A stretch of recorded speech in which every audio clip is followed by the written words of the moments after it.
Good morning. Welcome. Um, we four are gathered here today to have a conversation and share it with you in the hopes that you'll find it of interest and use to you during these days of Teshuvah, these 10 days of awe during the high holidays. As a starting point, I just want to reread what I had sent out as a frame for how this conversation came about as an idea and what the topic is. So we had three questions.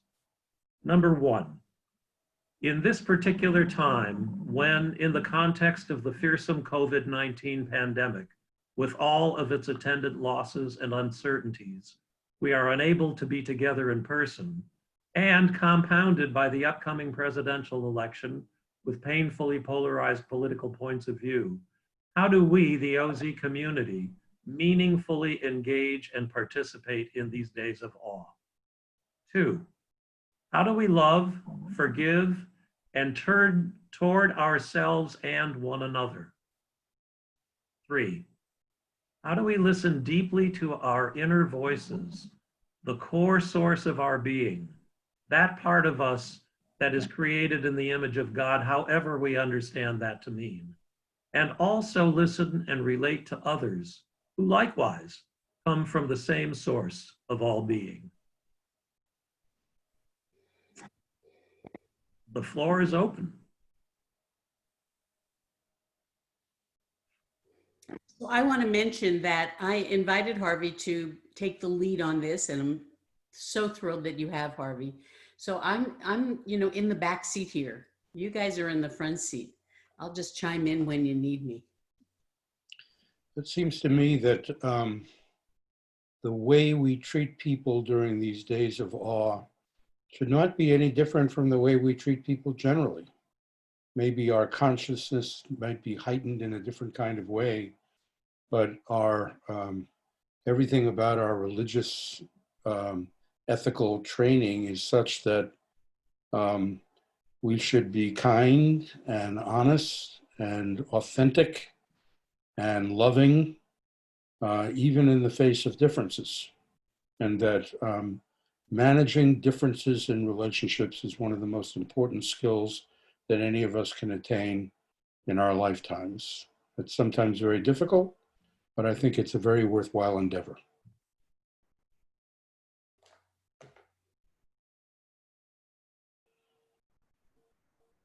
Yeah, I feel like the 10 days of awe feel somewhat like everything is heightened in that time, right? Like everything is more of what it normally is. And we're called to be more of what you're saying, Michael, like more aligned with the ethics that we promote and try to live by most of the time. And I kind of feel like that's what this time period has been about too. This time of the pandemic and the movement for Black Lives, and feels like we're getting a big taste, a deep dive into these hard truths about the world and about our interconnection and about what sort of lies in our culture all the time. And we're being called to look at that and try to understand what that means for the long haul. And in some ways, that's what the Days of Awe asks. And so it's like the Days of Awe on top of a heightened time also really ask us to double down and think about what kind of world we want to build, what kind of ancestors we want to be. And I think about that a lot. What will we say we helped build during this time? And how can we remake the world? Which is a lot of also how I think about those 10 days, how we're asking to stay alive, right? Like that's some of the prayers. We're literally asking to keep us alive and put us on the book of life for the coming year. And what does that mean writ large? How are we asking our culture to stay alive? And what do we want to let let die also. Hmm.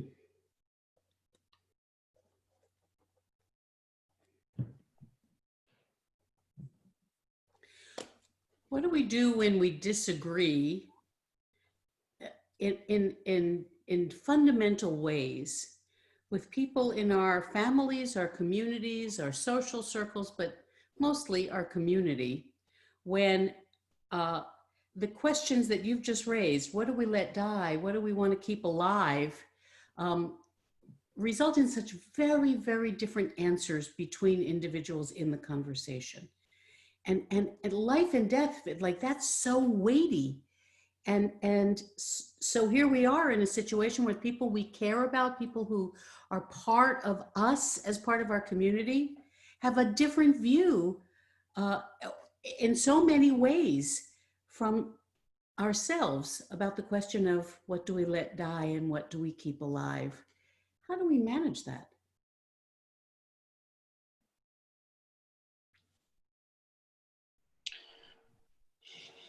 Go ahead. So what occurs to me, and even here as I'm sitting listening to the conversation begin and thinking about what I might want to say, it's so important for me to stop my internal chatter and actually listen to you, to each of you and what you're saying, so that I can better understand where you're coming from. That the goal that I aspire to is to connect rather than win, to be able to make that kind of a connection with somebody where we hear each other, where we listen, where we get to know more about who the other person is, as a starting point, really as a starting point of whatever else may come next, rather than wanting to impose my point of view, to argue my vantage point, my beliefs. And I think there's a tendency among human beings to do that. And I think it takes an actual intentional mindset and practice to listen.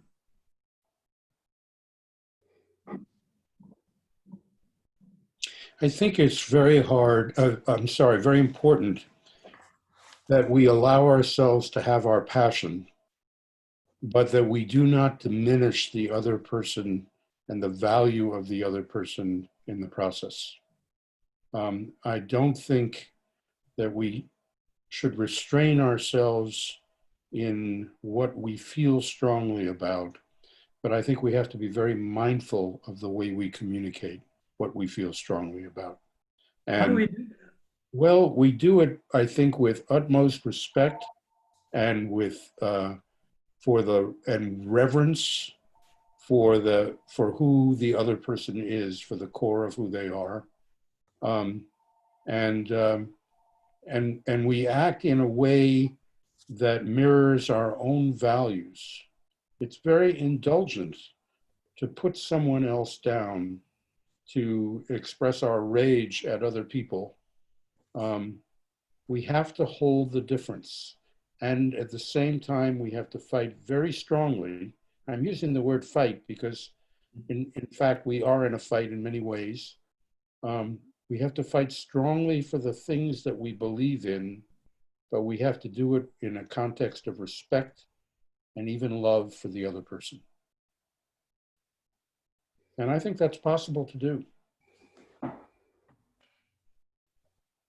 I aspire to do that in my relationships with people.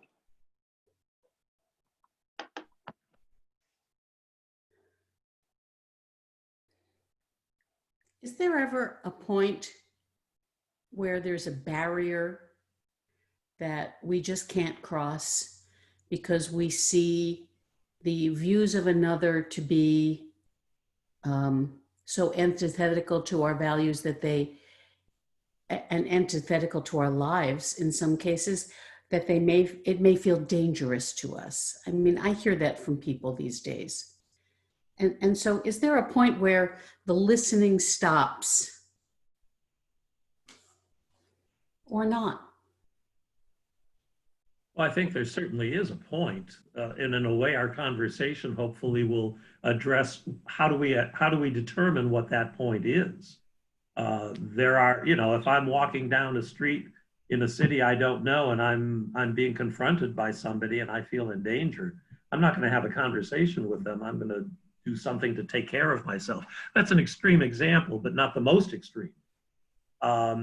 So of course there is that point, but I think the question that comes before that is because we can easily jump to saying, oh, well, then I give up. This person said or seems such and such a way. I think the prior question has to do with, is there a way that I can bring myself into this moment that invites discovering the possibility that we actually can have a conversation, that we actually can meet even with our differences, in a way that the first step is not about deciding whether we can or can't, but rather looking for a way to make that possible, if we can do so. I deal with it a lot in my professional activity. Somebody wants something from me, and they want it on certain terms, and that's understandable. The question that I have to determine and that I have to sort of engage in is, well, can we find a meeting ground in the first place where we both agree to go forward in some effort to build more and more of a connection?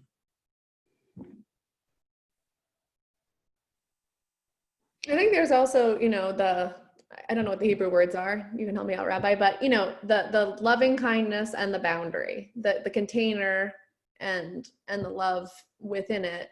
And I do think that feels to me also, as a person engaged in sort of movement building work, really important to always move, in the spirit of John Lewis, with that love, but to have boundaries around what is and is not sort of acceptable. And you can be loving while setting boundaries. And I think that is our work, is to say, I think there are dangerous, dehumanizing things happening in the world. And our work is to say, we do not accept those behaviors, and we are saying it, and we are loving people, both. So I think it's a both and it's very hard. I mean, I think people talk a lot about boundary setting because it's so hard. And I get a lot of practice as a parent of a 2-year-old that it's a lot about, with no boundary, there's not a lot of safety either. I think it was the Supreme Court Justice Felix Frankfurter who said that your right of self-expression ends at the tip of my nose. Now, in my case, that's a lot of area, but the point still is that there is a place where it stops, where self-expression, where we need to say no, only this far. And we believe things strongly enough, or when it comes to safety, certainly when it comes to Nazis, I had the experience of going to Theresienstadt at one point, whereas that's the concentration camp that my great-grandmother was sent to before she was shipped to Treblinka and killed. And the rage that I felt about what was done to people and the unacceptability about that still is with me. So I think we really need to have those boundaries, and we need to have those limits, and that we can hold difference with people as long as there's a certain level of physical safety, and as long as there's some common ground about morality.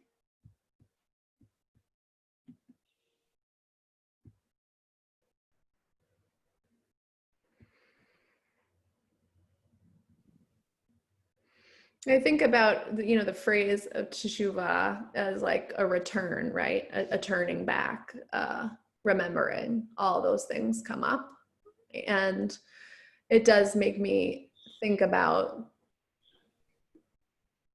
a couple of things. One, we named our kid Amos because Amos was a prophet who spoke fiery truth in a time that did not want to hear it. And I think about that a lot, to try to say, you come from a tradition of truth speaking and of standing in that lineage, just not based on what time period you're living in. And there are truths that are from far before now, and that transcend, country and culture and governmental structure. And those truths are about justice and about our deep ethical calling. And I also like this, in this time period, a line that has come up for me a lot is in the Stanley Kunitz. I don't know if you read him. He's a poet, and he has a poem called The Testing Tree. And it ends in the last stanza, there's this line: in a murderous time, the heart breaks and lives by breaking. And I think about the two ideas with teshuvah around, remembering our ethics because of how we don't see them, and grieving for the world because we know that it could be better, and returning to the ethics that we're commanded to as a part of remembering that we're part of a history that's much longer than this time period, and that's calling us to, to let our hearts break out of our commitment to standing for those truths. So what you were just saying, Grace, puts me in mind of the notion that we truly are fellow travelers, including the person who seems to be our adversary or who takes such a different point of view, and remembering that they, whoever that other person or those people are, from their vantage point, they may be indeed carrying just the very same concerns and issues and pains and brokenheartedness in their particular way. And at least when I can remind myself that I'm a fellow traveler, then I think I make myself a bit more available to connect. That my brokenheartedness is not a contest with anyone else. Everyone else has their own equivalent burdens and issues that they carry.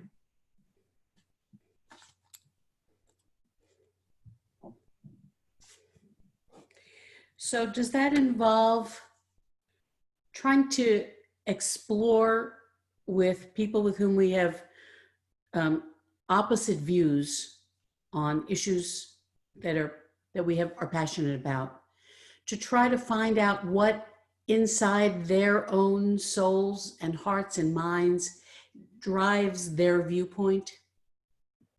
I think so. I think we in a way, what we have the opportunity to attempt to achieve is to dig down far enough into ourselves and hopefully one another to find that common ground. One of the questions that I read at the outset, that not only am I made in the image of God, but so is every other living being. And there is a starting point where we really have that in common. And I think there's a greater opportunity and possibility of building on that commonality if we can get to it, if we can find a foundational point where we can then build some sort of an edifice, if you will, that is founded on the same ground. I think it's about engagement with the person and not just with the ideas that the person is expressing. Mm-hmm. If you can find that connection, you have a foothold. Not necessarily to persuade them about your point of view, but to have a relationship with them, to be in relationship with them. Sometimes that's not possible in some of the examples we're talking about, but I think it really is worthy of making the effort, especially if we're talking about being in a community like a synagogue or a community like the one that we live in. You know, to do our best and our part to explore the possibilities. I'm thinking about the children with all of the beautiful insight that you're expressing, all three of you, about how we approach each other as adults. What is it that we want to teach our children? And I think Grace started to touch on this, about growing into this kind of open-heartedness. How do we do that?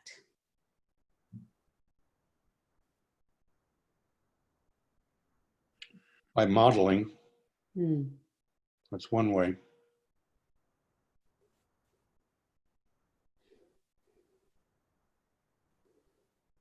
I think that's been a big question for us as we, really renegotiate what our life looks like, that has huge impacts on our kids. So one of our kids, has a chronic illness that means that we haven't gone back to group care at the recommendation of our pediatrician.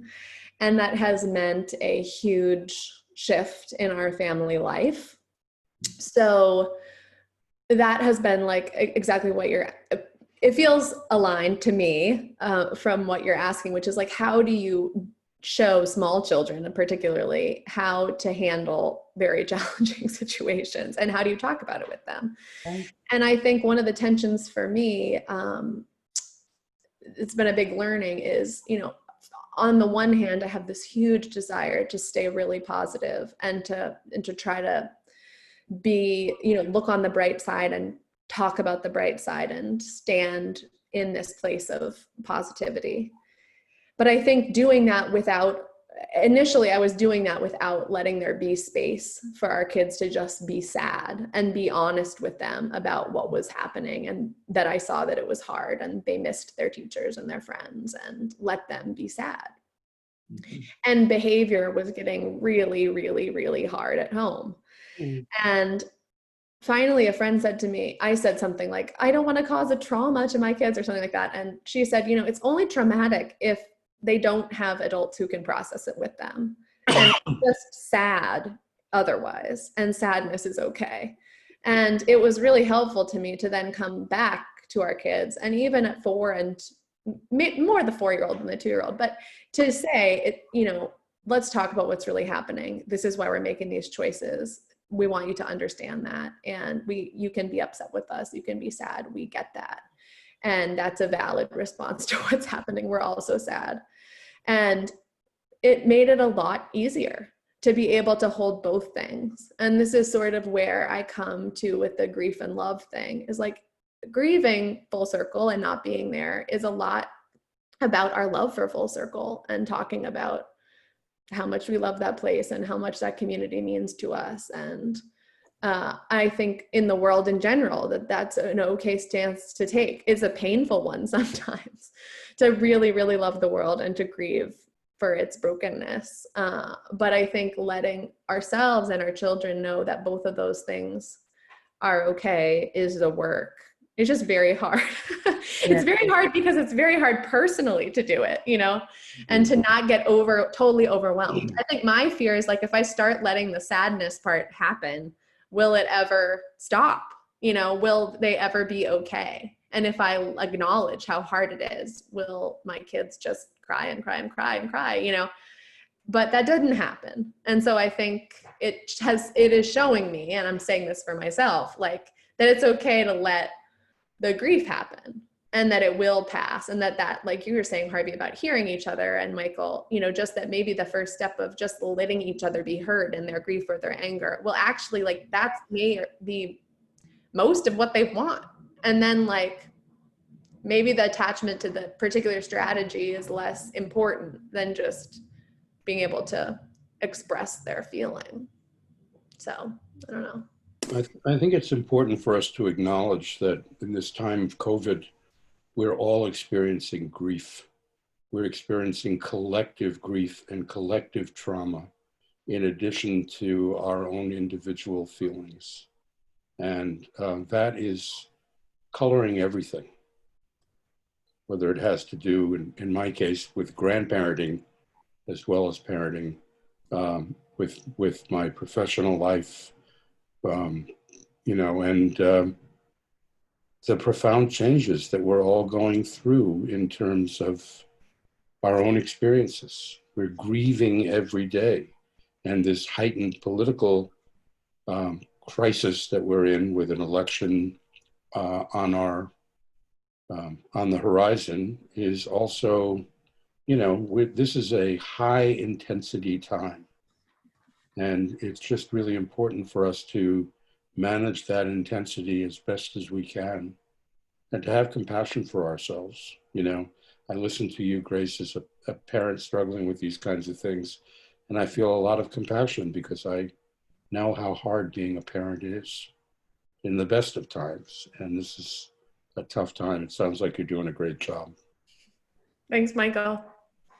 They are very lucky to have you as their mom. Very, very lucky. Thanks. I'll let them know that. Be like, "They Well, they'll thank you when they're about 30. said." Maybe I'll 40. figure it out. You have to expect some delayed gratification about that. Okay, well, I'll try and pace myself then. Mhm. Good thing I have a big stash of gummy bears inside my work from home office. It's really just a gummy bear container. Where are the Hershey's Kisses? Oh, those are in the freezer. Oh. I keep those there when I really need something good. Let me know when you need some more. I bet your chocolate stash is much less depleted than normal. I know, it's true, it's true. So I was just thinking about how, in a very strange way, we have one of the, I don't know if I dare call it a blessing, but one of the opportunities that this COVID pandemic provides us is that it's a great equalizer. We all are going through each our own kind of grief and stress and new world that we're living in.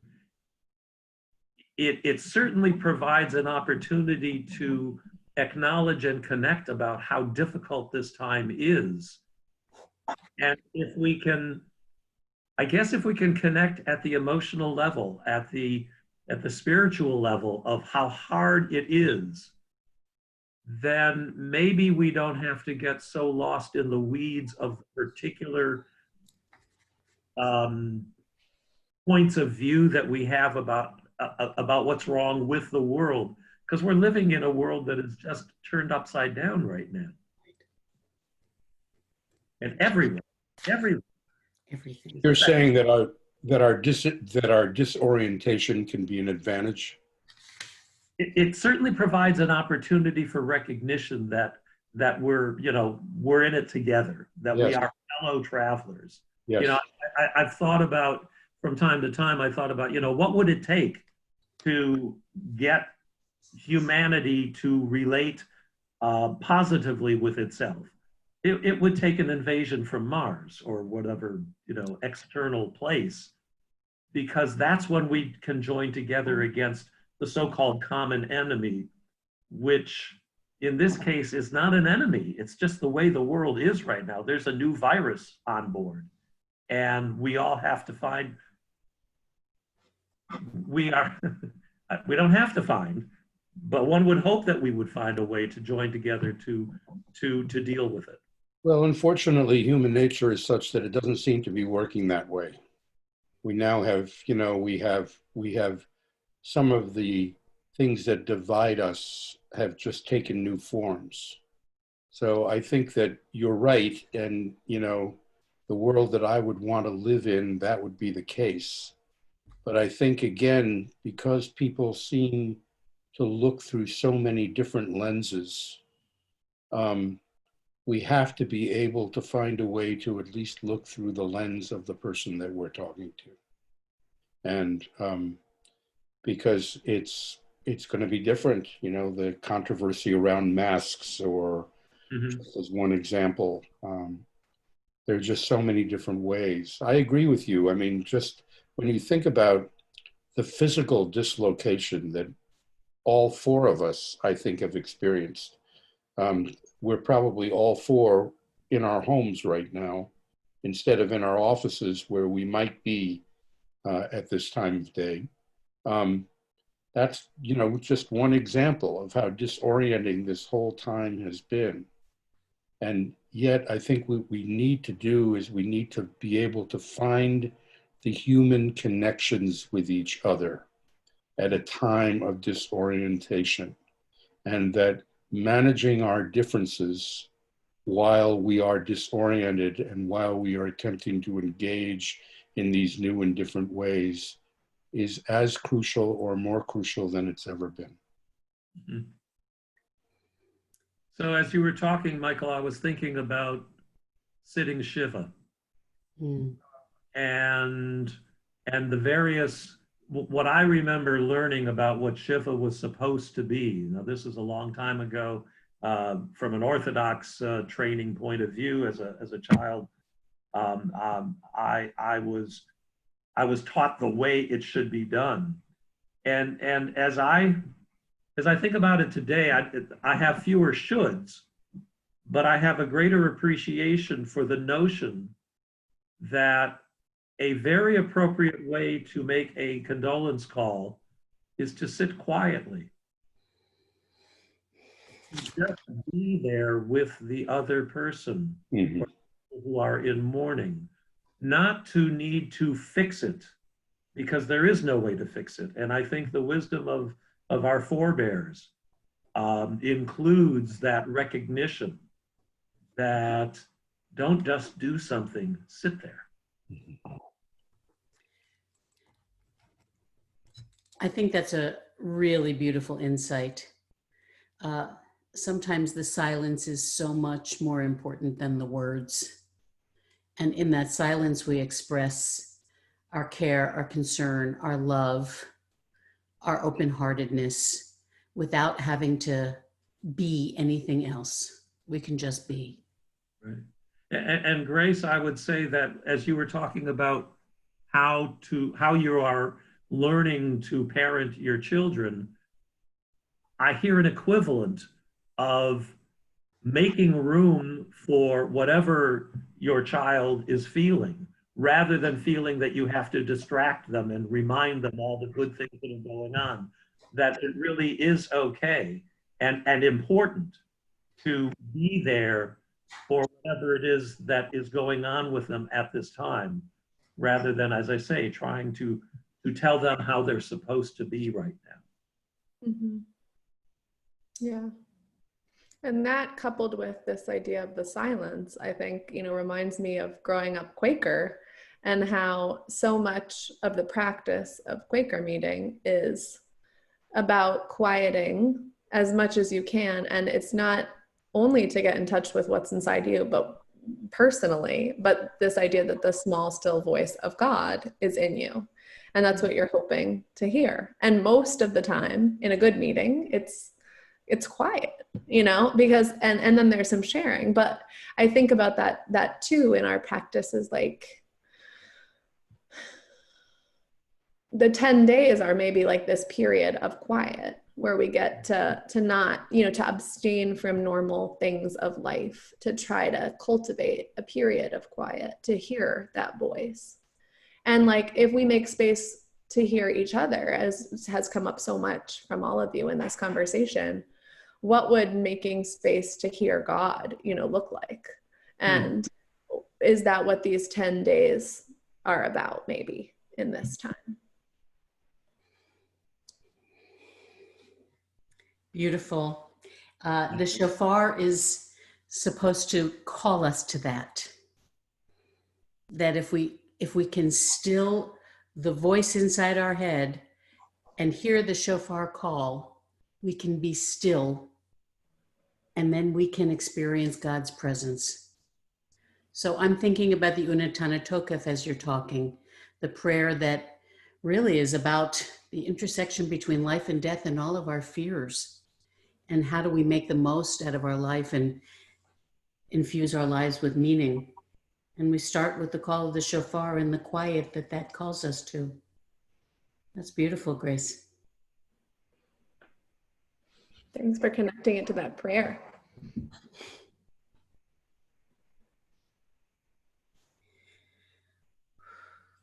Hard to get quiet in these times. It's hard to get quiet, I know. I mean, even just in my mind, it's like so hard to put down the news. And that alone, you know, that has become so clear to me. It's such a teaching about Shabbat is, you know, why is this important? Because it's so addictive and it's so, it feels like you're doing something to consume news right now.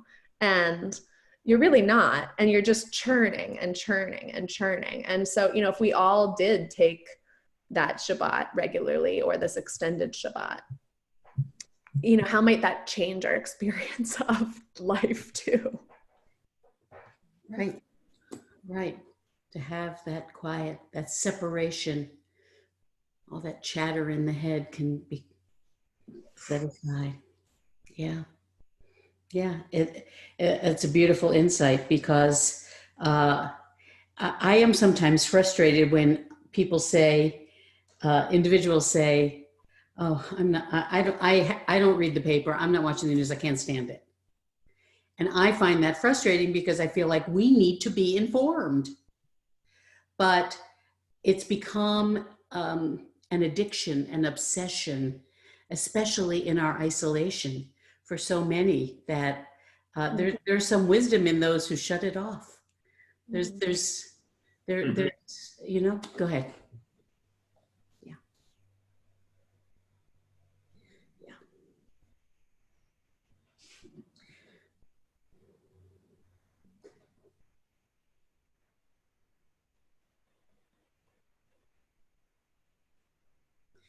I was going to ask you which high holiday prayer most speaks to this conversation.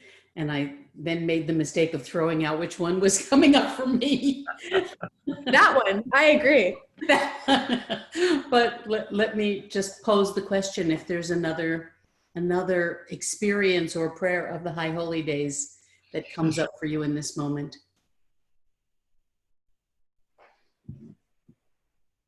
For me, it's interesting. It's not the prayer, it's the singing together. Mm-hmm. And I know that there are efforts, huge efforts being made to find ways for our services, which people watching this may already have experienced, but that not so much the words, but the sense of being in it together. I'm finding Minyan to be a very rich experience these days. And part of it is that what's been happening, and this may happen during the holidays too, but what's been happening is Zoom is allowing family members to enter. And so by being present so that other people can say Kaddish, and of course, when it's time for me to say Kaddish too, there is something very rich about others entering and really sharing and having a sense of purpose, being able to be there for other people and to receive other people being there for me. I think I'm finding in this particular instance that the Zoom Minyan is richer for me than even the face-to-face person Minyan. Interesting.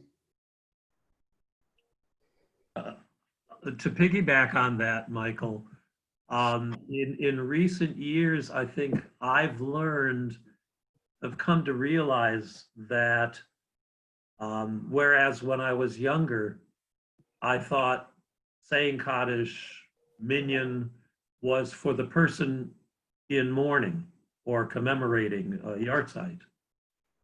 And I have, as I say, in more recent years come to realize that it's for us. It's for us who are certainly who are living, who are coming together, the privilege of being able to be relevant, even for a moment, to others, and to feel that sense of